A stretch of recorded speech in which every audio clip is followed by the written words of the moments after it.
Добре дошли в ТЕЦ AES Гълъбово. Нашата централа е част от корпорация AES, която е глобална енергийна компания, притежаваща и управляваща предприятия за производство на електрическа енергия и електроразпределителни дружества, които предоставят надеждна и достъпна енергия за потребителите на 5 континента. My name is Roy Reed. I am the plant manager and would like to welcome you to the AES Gulbovo facility. The plant consists of 2 units with net capacity of 300 megawatts each. The plant is clean coal technology, meeting or exceeding all Bulgarian and European environmental requirements. Our aim is to produce clean, safe, reliable energy. Safety is our number one priority, but it is also a condition of employment for our people and contractors. Every person is not only responsible for themselves, but also required to stop unsafe acts and to correct unsafe conditions. Simply put, we want to ensure every person working or visiting our facility go home healthy and safely. I encourage you to pay close attention to this brief but important safety induction video you are about to watch, which will explain the facility's safety policy and emergency procedure. Health and safety and environment are at the core of everything we do, an integral part of our decision-making process. Again, welcome to AES Gulbovo and enjoy your visit. Опазването на околната среда, здравето и безопасността при работа са най-важната и неразделна част от работните дейности в електроцентралата. Затова в ТЕЦ AES Гълъбово поставяме безопасността на първо място. Да работим с удоволствие. Етично поведение. Спазване на ангажиментите. Стремеж към съвършенство.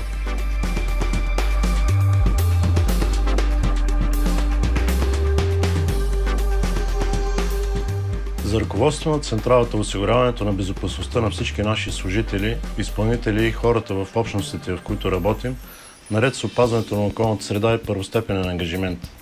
Наша главна цел е непрекъснато подобряване на работата по осигуряване на здравословни и безопасни условия на труд и опазване на околната среда. Ние вярваме, че всички трудови злополуки са предотвратими и разчитаме на отговорността на всеки както към собствената му безопасност, така и към тази на неговите колеги и всички други лица, засегнати от неговата дейност. При вземане на бизнес решения се ръководим от изискванията на законодателството в сферата на условията на труд и опазването на околната среда и осигуряваме ресурси за изпълнение на целите, като отчитаме социалните потребности на местната общност и заинтересованите страни. Безопасността е приоритет за нас, подизпълнителите и хората в нашите общности и всичките ни трудови дейности по света трябва да се провеждат по начин, осигуряващ здравословни и безопасни условия на труд. Всички злополуки са предотвратими. Да се работи безопасно е условие при наемането на работа. И всеки от нас носи отговорност както за своята лична безопасност, така и за безопасността на своите колеги и хора от общностите, с които работим. Всички служители на AES, както и подизпълнителите, имат правото и задължението да преустановяват работа веднага, щом открият ситуация, за която смятат, че не е безопасна. Този постулат е залегнал в основата на фирмената политика право за преустановяване на работа Stop Work Authority. Никой не може да бъде санкциониран за преустановяване на работа. Колега, спри, така е опасно. Отказът да се спре работа се счита за сериозно нарушение на безопасността.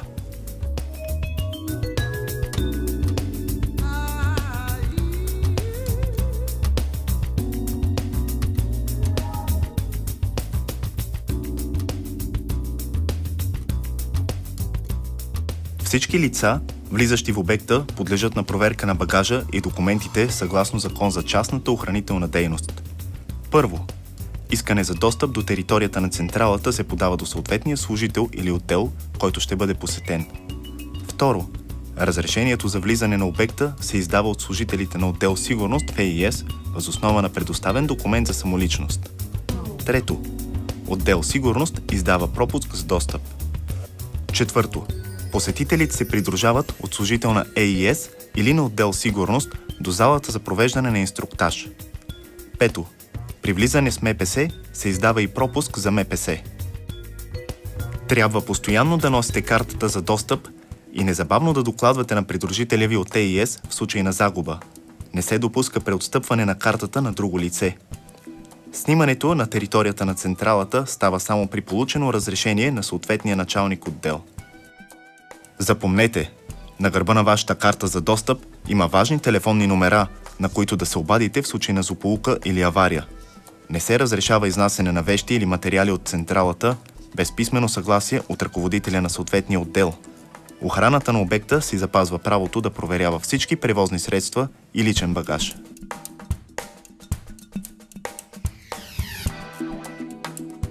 Следните общи правила важат за всички лица, намиращи се на обекта. Не се разрешава да се извършва дейност, която застрашава други лица или самия него, води до увреждане на собствеността или околната среда. Всички лица на обекта трябва да спазват дадените указания по отношение на здравето, безопасността и околната среда. Всички лица трябва да носят изискващите се лични предпазни средства. Да се спазват знаците за здраве и безопасност, огражденията, сигналите, предупрежденията и други средства за безопасност. Не се допуска премахване на наличните знаци и оборудване за защита на здравето, безопасността и околната среда. Забранява се внасянето или употребата на алкохол или наркотици на площадката на централата, както и не се допускат лица, които са под влиянието на алкохол или наркотици. Внасянето на огнестрелни оръжия на територията на централата е строго забранено. Не се допуска присъствието на деца на територията на централата. Забранено е пушенето на всички места в централата, с изключение на определените и обозначени със знак място за пушене.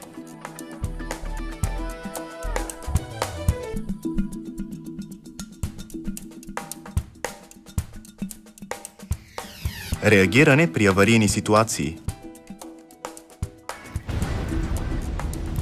Възможни аварийни ситуации могат да бъдат пожар, експлозия, инцидент, трудова злополука, разлив на химикали, масло, природни бедствия, терористични заплахи, други аварийни ситуации. В случай на възникване на аварийна ситуация, реда за реагиране е следният. Първо, уведомете първият срещнат служител на централата. Второ, уведомете дежурен инженер на смяна на мобилен телефон 0885 685 000. Сигнал за евакуация. Сигналът за евакуация от централата е прекъснат звуков сигнал на сирена. При чуване на този сигнал се насочете към най-близкия сборен пункт за евакуация. Запомнете, при аварийни ситуации е забранено ползването на асансьори. Ако шофирате МПС, паркирайте го на място, не възпрепятстващо движението на други МПС. Изключете двигателя, оставяйки контактният ключ на таблото. Сборни пунктове за евакуация. В централата са организирани 4 сборни пункта и те са: сборен пункт номер 1 пред паркинг администрация до главен портал. Номер 2 пред портала за тежкотоварни автомобили, северен портал. Номер 3 пред портала на въглищно стопанство, в съседство с командна зала и гаражи. Номер 4 пред портала на въглищно стопанство, в съседство с разтоварището за въглища. Регистриране и край на сигнала за опасността. Трябва да използвате картата си за достъп, за да се регистрирате на сборния пункт за евакуация и да останете там, докато не се чуе сигналът от бой, който е непрекъснат звук на сирена.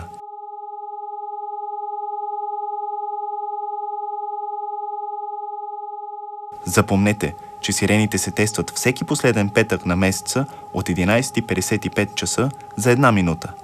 По време на теста не се изисква реакция от страна на персонала и от посетителите.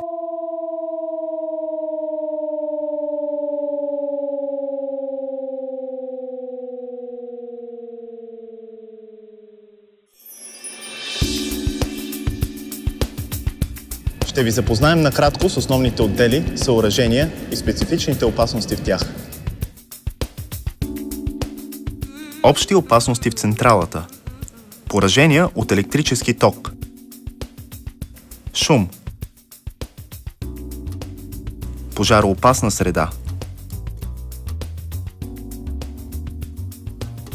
Механични опасности, породени от въртящи се части. Хлъзгави и мокри повърхности. Зони с различни по височина нива и неравности. Движещи се превозни средства. Летящи частици. Падащи предмети. Следните лични предпазни средства са минимално изискващите се за използване. Предпазна каска, електрозащитна и ударозащитна каска, обувки с предпазно бомбе срещу удар, устойчиви на пробождане и с антистатични подметки, защитни очила, със светли стъкла, когато се работи на закрито. Тези лични предпазни средства задължително се носят на територията на централата, с изключение на администрация, командни зали, паркинги и обозначените зони, не изискващи носенето на лични предпазни средства. Зони, изискващи допълнителни лични предпазни средства. На територията на централата съществуват зони с превишени стойности на някои от факторите на работната среда. Тези зони са маркирани със знаци по безопасност, изискващи задължително ползване на лични предпазни средства, и те са: лични предпазни средства за защита на слуха, лични предпазни средства за защита на дихателните пътища.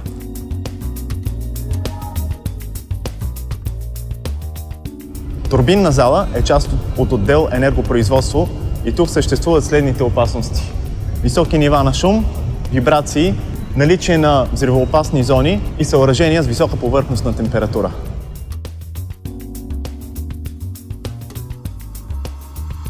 В котелна сграда съществуват взривоопасни зони,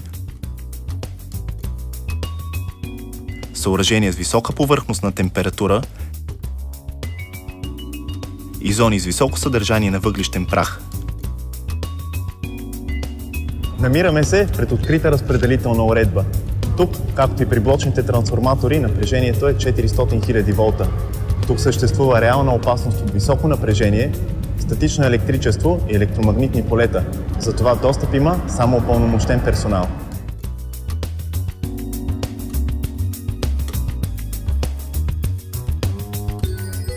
Част от отдел спомагателно енергийно оборудване е сяроочистваща инсталация.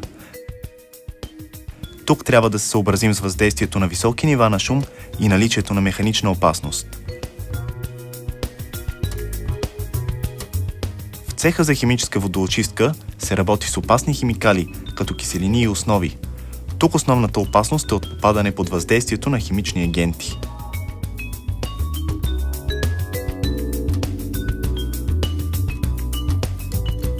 Спомагателно енергийно оборудване. На място като това внимавайте за механични опасности. В отдел въглищно и варовиково стопанство насочваме вниманието ви към следните основни опасности. Механична опасност.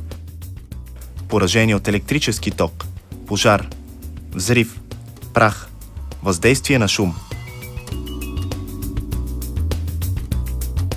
На територията на отдел въглищно и варовиково стопанство съществуват ЖП линии за доставка на лигнитни въглища и за варовик. Забранено е влизането в зоната на разтоварищата и пресичането на ЖП линиите, освен ако не сте с придружител от оперативния персонал на отдела.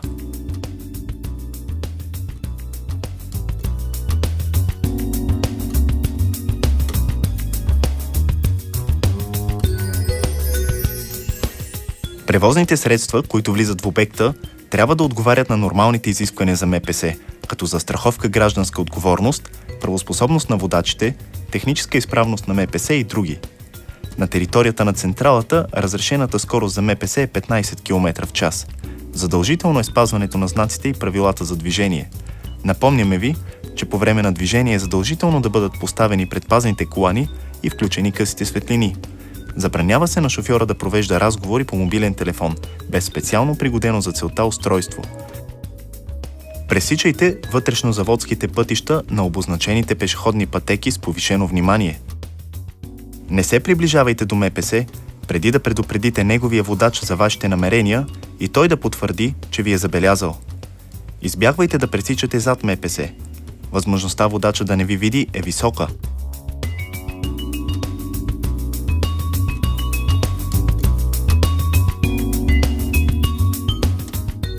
Съоръжението за депониране на отпадъци е неразделно звено от технологичните процеси на ТЕЦ АЕС Гълъбово. Както в централата, така и в съоръжението за депониране на отпадъци, правилата по безопасност са идентични. Допълнително изискване е носенето на сигнална жилетка, поради риска от оперирането на самосвали и строителна и земекопна механизация и денонощния тип на работа. При нас, както навсякъде другаде по обектите на ЕС по света, безопасността е ценност номер 1 и тя е наш основен приоритет, който винаги слагаме на първо място. Основните опасности на територията на съоръжението за депониране на отпадъци са опасности от въртящи се части, тъй като тук работим основно с транспортьори, които се движат с висока скорост, около 5 метра в секунда. Другата основна опасност е засиления трафик, тъй като от автотоварния пункт на всеки 45 секунди тръгва камион по посока депото. Следваща не по-малко важна опасност, това е опасността при движение на територията на самото депо, където оперират доста пътно-строителни машини, които са оборудвани с подходяща сигнализация за предпазване от сблъсък. Това са основните опасности на територията на съоръжението на депониране на отпадъци, като апелирам да бъдете изключително внимателни при движение на територията на обекта, тъй като територията е доста голяма, да спазвате правилата, да носите светлоотразителни жилетки, които са задължителен атрибут за всички посетители и всички работещи на обекта. И най-важното, пожелавам на всички да се приберат живи и здрави в къщи при семействата си. Сборните пунктове за евакуация се намират на селище Депо, паркинг зона на административна площадка и северен портал ТЕЦ.